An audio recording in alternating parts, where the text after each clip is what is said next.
Salut tout le monde, j'espère que vous allez bien. Donc aujourd'hui on se retrouve pour un nouveau récap de trade. On va aller voir le trade que j'ai pris sur le Dogecoin. Donc je vais vous expliquer un petit peu pourquoi que je suis rentré dans cette position-là. On va également aller voir sur Velodata. Il y avait de la confluence sur l'order flow. Donc il y avait des longs ici qui étaient qui allaient se faire liquider si jamais le prix descendait. Donc c'est exactement ça qu'on a eu. Je vais également vous montrer l'erreur que j'ai fait de management. Donc en gros je me suis fait stop loss ici, vraiment juste sur le bout de la mèche ici. Donc ça, c'est assez triste parce que je targetais pas mal plus bas. Et pour le moment, le trade semble plutôt bien se dérouler. Donc on va aller voir ça. Juste avant également, qu'est-ce que je voulais vous montrer, c'est que si vous allez sur mon Twitter ici, pour ceux qui ne savent pas, qui regardent juste par exemple mes vidéos, en gros, qu'est-ce que j'avais fait durant les derniers jours, donc ça c'était le 29 novembre. Donc si vous cliquez ici sur le premier post sur mon compte Twitter, vous aller ici, et en gros c'est mon journal de trading que j'ai simplement mis en ligne, donc c'est juste un document Notion qui a genre toute ma stratégie. Également, j'explique les trades que je prends. Donc, par exemple, qu'est-ce qu'il y a? C'est ça. Il y a par exemple les règles que j'utilise pour le trading. Des fois, je mets des observations. Ici, c'est comme un énorme document que j'ai mis avec tous les concepts que j'utilise. Donc, il y en a vraiment beaucoup ici. Donc, ça, vous pouvez aller voir ça. Également, qu'est-ce qui est intéressant, c'est ici. Donc, par exemple, vous pouvez aller voir sur mes trades pour les cryptos. Donc, ici, c'est depuis le début, j'ai pas encore pris de perte depuis le début que j'ai comme recommencé mon Notion. C'est sûr qu'avant, j'avais pris des pertes, mais genre, depuis que j'ai fait ça, qui est le 29 novembre, j'ai pas encore pris de perte. Donc, par exemple, ici, vous pouvez voir mon equity curve. Donc, si jamais ça vous intéresse, puis également, j'explique bien mes trades comme un peu dans mes vidéos. Par exemple, ici, on peut aller voir le trade que j'ai pris sur Dogecoin. Vous avez différents paramètres que je mets ici, donc quelle session, si j'ai mis des add-ins, peu importe, des commentaires. Puis après ça, vous pouvez voir genre les images que je mets, j'explique des petits trucs de temps en temps. Puis genre, je rajoute un peu d'explications que peut-être que j'oublierai dans mes vidéos, peu importe. Donc, jamais ça vous intéresse, vous pouvez aller voir. Donc, ça va être le trade qu'on va voir justement aujourd'hui. Mais bon, par exemple, ici, je sais pas moi, le trade sur le WIF, il y a également des explications avec le add-in que j'avais mis. Pour moi, ça m'aide, puis pour vous, j'imagine également. Donc, jamais ça vous intéresse, vous pouvez aller regarder. Sinon, on peut se concentrer sur le trade sur le Dogecoin. Donc, ici, en gros, qu'est-ce qu'on avait? C'était qu'on a été très, très haussier durant les dernières semaines ici. On a une très, très grosse expansion haussière. Donc, habituellement, quand on a une expansion haussière comme ça, après ça, on va venir distribuer comme ça, pour après ça venir faire, par exemple, un retracement, et potentiellement après ça faire des plus hauts. Donc, on va venir distribuer pour après ça accumuler. Et dans le fond, on va juste venir réaccumuler pour faire des plus hauts. Donc, ça va juste être un retracement, comme que beaucoup appellent comme ça ici, juste un retracement pour après ça faire des plus hauts. Mais en général, ici, comment que le retracement va faire, c'est qu'on va avoir une distribution et après ça une accumulation. Donc, moi, qu'est-ce que je voulais faire, c'était shorter la distribution qu'on avait là, pour venir, par exemple, target les lots qu'on a là, qui étaient les lots qu'on a ici sur le Dogecoin. Et après ça, laisser par exemple une accumulation se mettre en place pour après ça effectuer des plus hauts. Donc ici, c'était pas mal ça l'objectif.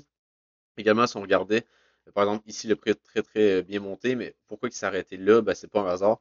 C'est parce que de 1, on est venu chercher le high qu'on avait ici, qui date le 28 mai 2021. Également, on avait un order block juste là. Donc, on peut voir le petit mouvement haussier qu'on a eu là avant le gros mouvement baissier. Donc, tout ça ici, tout ce chandelle ici, c'est un order block. On peut pas très bien le voir ici vu qu'on est en 3 jours. Mais on peut voir ici qu'il y a eu des mouvements haussiers qui n'ont pas été refermés. Donc, en gros, en général, ici, on a un order block pertinent, à mon avis. Également, c'est là que le prix s'est bien arrêté. Donc, pour moi, c'était un order block item frame, donc une supply item frame qui devait être refermée. Donc, ici, il y avait des ordres en négatif des institutions qui étaient placées là. Et tranquillement, pas vite, vont venir les refermer. Parce qu'ici, il a fallu qu'ils achètent avant de vendre. Donc, ici, il y avait des ordres en achat, donc des longues. Et ici, il a fallu qu'ils referment à break-even. Donc, c'est pour ça qu'on a une distribution pour refermer les longues. Parce que pour refermer les longues, il faut qu'ils vendent. Donc, c'est pour ça qu'on va voir le retracement qu'on a ici, techniquement. C'est sûr qu'on pourrait directement pump, mais en général, ici, je m'attendrais à un retracement du côté du Dogecoin. Donc, ici, c'était vraiment ce supply-là que je regardais pour voir une distribution et comme que je vous expliquais, jouer le retracement qu'on aurait pour après ça faire des plus hauts. Donc ensuite, si on va par exemple en 12 heures, on peut voir qu'ici on a clairement une distribution qui s'est mise en place. Donc on a le premier high qu'on a ici, donc on tire notre range du high jusqu'au low qu'on a ici. Donc par exemple, on peut le tirer comme ça. Et même on peut revenir dans le passé, ça va être un peu plus simple. Donc par exemple, moi j'étais ici quand j'ai vu par exemple le trade qui pourrait être intéressant. Donc ici, on aurait une distribution avec en gros une première déviation qui se fait ici. Donc on met notre range ici. En gros, on aurait notre première touche. Notre deuxième ici, par exemple, on peut se mettre en bleu comme ça. On aurait après ça notre deuxième ici. Et ensuite, on a eu la deuxième déviation. Donc, première touche, troisième touche qui fait première déviation, deuxième déviation, ou première touche, deuxième touche et troisième ici. Donc, après ça, quand on a eu la troisième touche ou la deuxième déviation, peu importe, ben, pour moi, ça voulait dire que ce high-là était protégé. Également, juste si on va voir, par exemple, en 5 minutes, ben, on peut voir que quand on est venu faire ce mouvement aussi-là, clairement, c'était vraiment manipulé. Je veux dire, le prix a littéralement pas arrêté.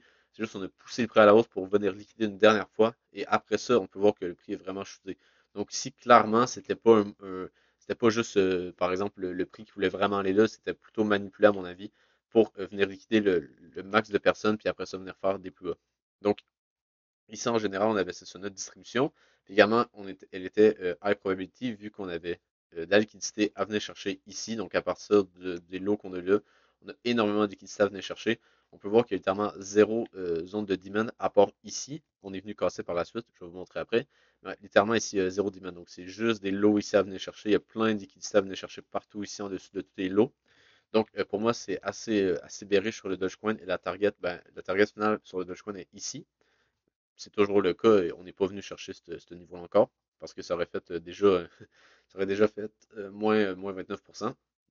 Donc, donc sinon, c'est ça. Ici, on avait en général ici une distribution comme ça.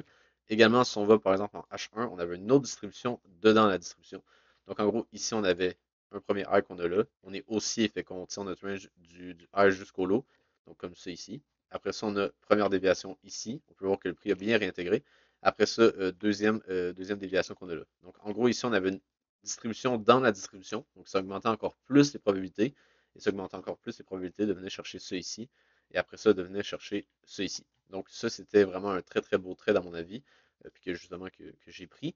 Donc ensuite, une fois qu'on voyait qu'on avait cette distribution-là qui était dans la plus grande distribution, on pouvait aller voir en lot time frame ici pour confirmer ben, les deux distributions qu'on aurait potentiellement sur le Dogecoin. Donc pour faire ça, pour venir casser la structure. Donc ici, si on regarde depuis par exemple le lot qu'on a là, ben, on peut voir qu'on est haussier. C'est normal vu qu'on est venu casser ça ici. Donc on est haussier comme ça. On a une structure comme ça ici avec un high qui est là, un low qui est ici, un high, un low. Et là après ça, qu'est-ce qu'on peut voir? On est venu faire un niveau plus haut. On est venu liquider tout le monde avec le mouvement impulsif que je vous avais montré là, qui était pour moi pas, c'était plutôt une manipulation. C'était pas vraiment un mouvement qui était très très clean. En plus, il y a eu beaucoup d'open interest qui a augmenté là. Je vais vous montrer juste après sur Velo Data. Et là, ici, on a notre brique de la structure. Donc, on passe maintenant baissier sur le Dogecoin. Donc, ici, on passe baissier et on est dans une distribution high probability. Donc, ça voudrait dire qu'il y a des fortes chances qu'ici, on a un top et qu'on vienne changer la structure. Donc, ici, on ne passe pas baissier. Mais et ici, oui, on peut passer baissier et là, on peut venir target des plus bas par la suite. Donc après ça, qu'est-ce que moi je voulais faire? C'était pas shorter ici, par exemple, directement sur le break, même si techniquement on aurait pu, avec par exemple un stop ici, et target ça. Pour moi, c'était pas vraiment intéressant vu que c'était juste 3 R pour un énorme mouvement de 24%, genre. Fait que pour moi, ça valait pas trop la peine. Euh, donc pour moi, qu'est-ce que j'attendais? C'est un retracement, une reconfirmation. Donc on reconfirme le break qu'on a là. Donc par exemple ici, je préfère un exemple. On est aussi comme ça ici. Boum, boum. Puis après ça, on vient casser comme ça. Puis après ça, ici en low time frame sur le retracement qu'on aurait là, on pourrait avoir par exemple un premier low qui se fait là, un deuxième ici. Après ça, on vient faire un troisième high. Et après ça, on vient casser ça. Donc une fois qu'on vient casser ça ici, ça veut dire que la prochaine target, c'est ça. Donc on peut par exemple shorter ici. Et là, on a notre confirmation avec un TP, comme que je disais, vraiment très très bas. Et on pourrait venir shorter comme ça ici. Donc ça serait vraiment intéressant avec un boss qui serait là. Donc, c'est pas mal ça que j'ai fait.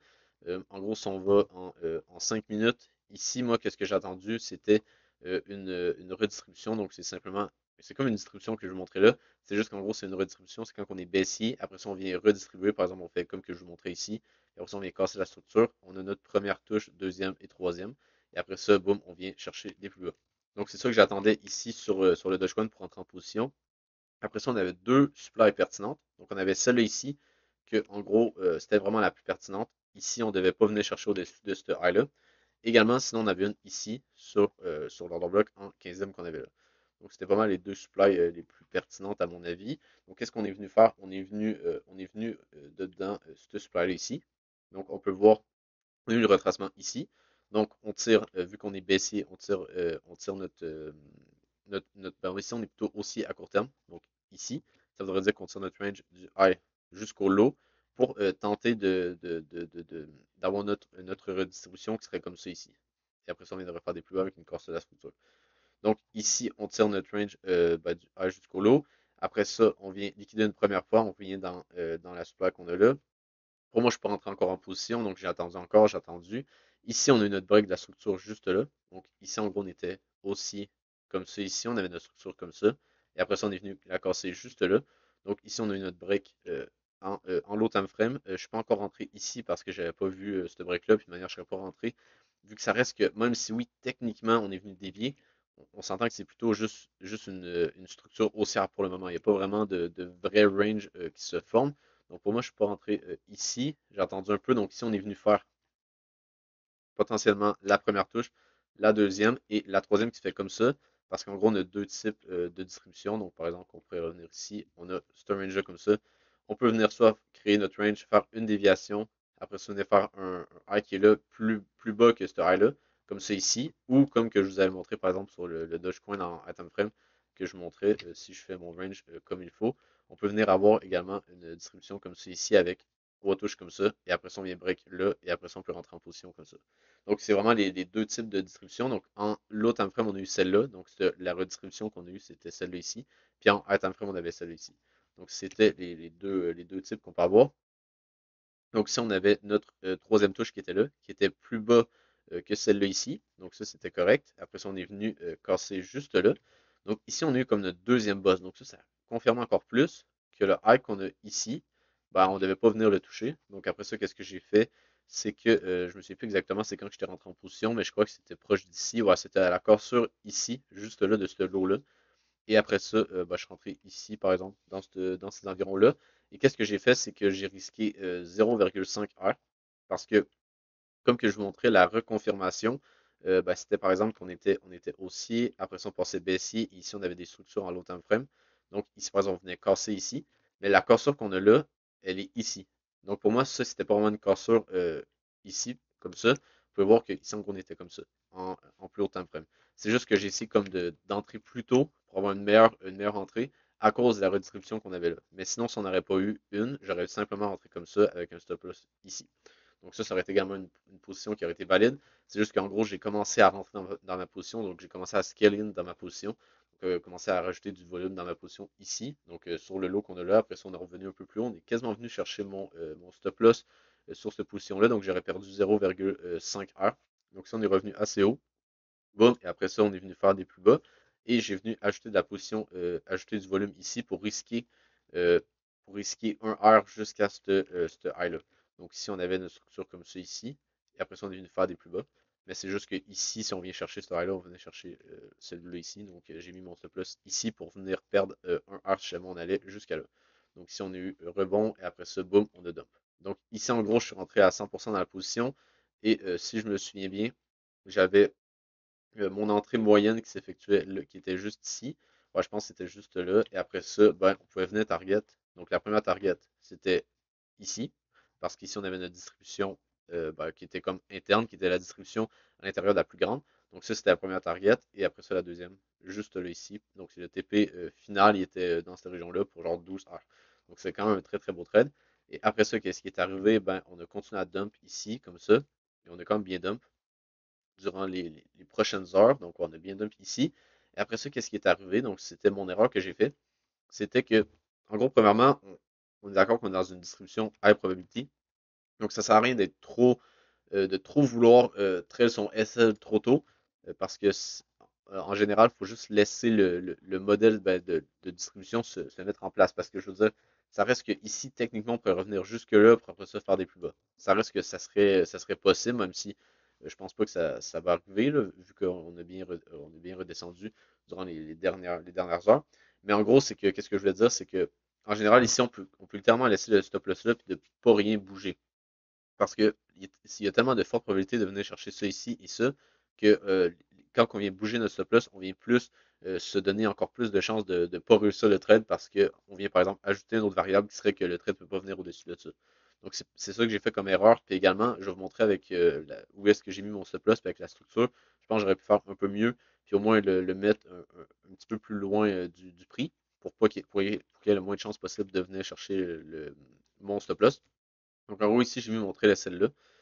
Et en gros, pourquoi je l'avais mis là? C'est parce que si on regarde bien, ici, je peux même vous montrer avec le prix. On avait notre structure qui était comme ça ici. On est venu faire un niveau plus haut. Après ça, on a corrigé comme ça ici. Et là, on peut voir qu'en gros, on avait une structure comme ça. Donc, on avait la première structure qui était ici. On est venu la casser. Ça, c'est correct. Puis on avait la deuxième là.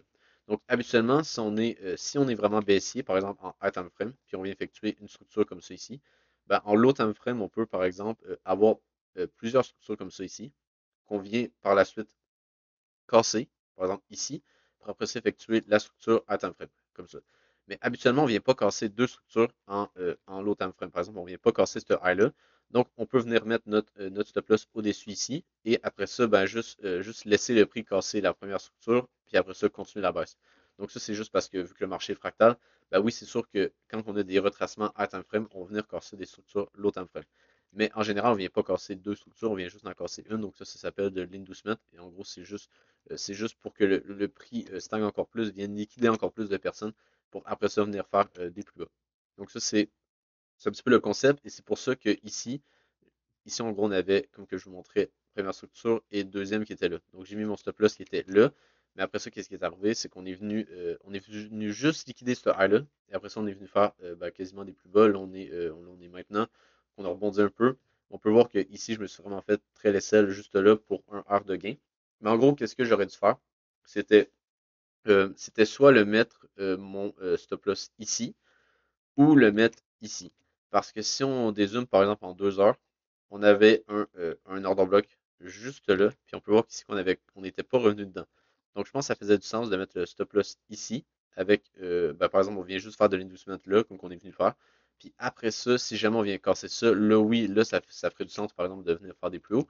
Mais ça reste que venir casser le high que je vous ai montré ici, ben, c'est pas nécessairement ça qui va venir nous faire des plus hauts. Même si, comme que je vous montrais, c'est très très rare qu'on a, par exemple, deux structures comme ça et qu'on vient casser les deux avant de faire des plus bas. Donc, habituellement, on vient juste faire ça ici pour faire des plus bas. Mais bon, cette fois-là, c'est ça qui est arrivé. Mais comme que je vous disais, vu que c'est tellement high probability qu'est-ce qu'on a en ce moment sur le Doge, puis j'ai quand même assez confiance dans mon analyse, ben, j'aurais dû juste mettre mon SL un peu plus haut, puis laisser plus le trade se dérouler sans que j'intervienne.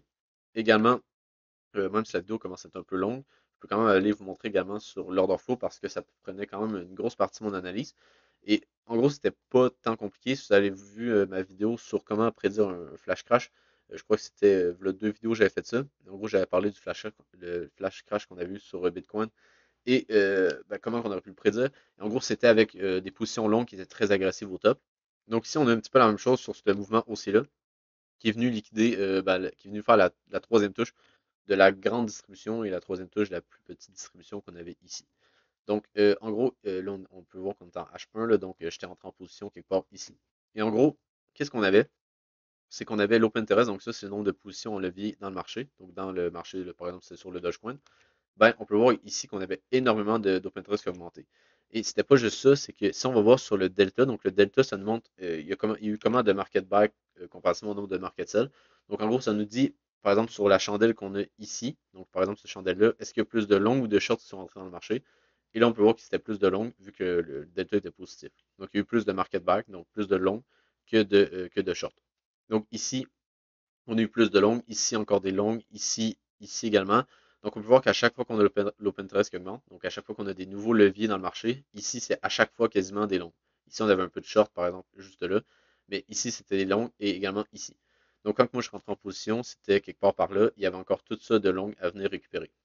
Donc il y avait ça qui était pour moi assez intéressant également. Donc venir en gros chercher ça ici. Et ça permettait en gros de venir piéger toutes les longues qui étaient rentrées ici. Donc vraiment juste là. Mais il y en avait également là, mais il était déjà sorti de position quelque part par là. Vu que justement ils se sont fait liquider, vu qu'on est passé en dessous du lot. Mais une fois qu'on a cassé ce lot-là, pour moi, il y avait de fortes chances que le prix, ben, en gros, il fasse juste continuer à la baisse. Donc, c'était une raison également pourquoi j'avais mis mon trail plus serré, parce que je ne voyais pas vraiment le prix remonter très très haut vu qu'on avait toutes ces longues-là à liquider. Donc, je m'attendais à ce qu'on ait un mouvement plus agressif. Mais on peut voir que pour l'instant, j'aurais dû mettre mon SL un peu plus haut. Mais ouais, c'est ça. La raison principale, du trade, c'était de un, la grande distribution qui était vraiment intéressante. Et en plus, on avait justement ici beaucoup de longs qui rentrent en position sur le dernier mouvement aussi. Donc, je trouvais que ça faisait vraiment du sens. de venir au moins target ce lot-là qu'on a là. Donc ici, j'avais quand même un bon mouvement de prix à venir chercher, puis au pire, comme que j'avais fait, je pouvais traiter mon SL juste après, même si la pression repart à la hausse. Ça faisait du sens. Donc on n'a pas eu un flash crash comme sur le Bitcoin, mais c'est parce qu'il y a des ordres limites sûrement qui sont rentrés ici, qui ont essayé de soutenir le prix, et pour l'instant, ça fonctionne bien. Donc, ben, si vous avez aimé la vidéo, n'hésitez pas à vous abonner sur YouTube. Également, allez voir Twitter avec mon site web sur The Notion, que j'explique pas mal toutes mes trades et tout. Donc, ben, c'est ça, je vous souhaite une bonne journée, puis on se retrouve pour une prochaine vidéo. Bye!